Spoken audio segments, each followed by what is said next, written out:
I am Professor Emmanuel, or Emmanuel Mauleo, and I am the Associate Professor of Law here at the law school.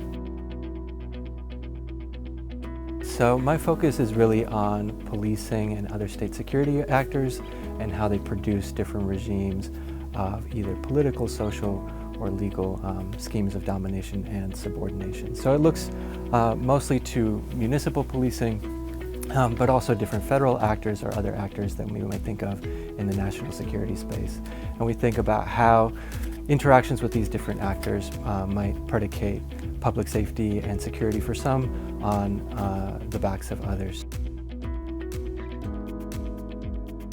I became interested in policing and these areas both through personal experiences growing up, but then also through a lot of organizing and protesting work that I was doing after school.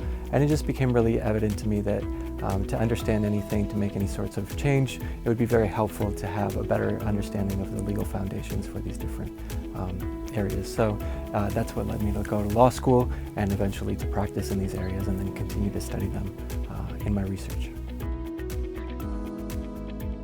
I'll be teaching property in the spring. Property is one of those areas of laws that's been really consistent for over the last several hundred years, and so although the subject matter isn't changing that often, it is a good class for one else to begin to learn how to think about being a lawyer, how to think like a lawyer.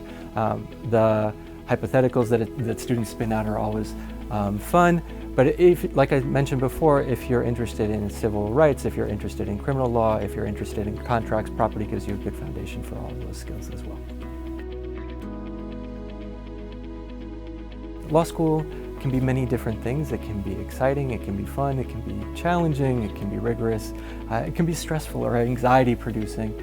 I think that reorienting yourself and remembering while you're in law school that you're not here to be a professional law student, you're here because you hope to be an advocate on somebody else's behalf in the future. It can be one of those things that is grounding when you're heading into final exams or when you get a grade that might not be exactly what you wanted. And to remember, well, I'm not here for that, I'm here to develop the skills so that I can be as good of an advocate as I can be in the future. And in being in somewhere like the University of Minnesota, you're already so far ahead of other people, and so you really will be developing the great skills to be a great lawyer when you graduate. Before law school, I was a working artist, and so I always loved to take up new creative pursuits. My hobby is, I think, taking up new hobbies, which becomes a problem if you're trying to do too many things.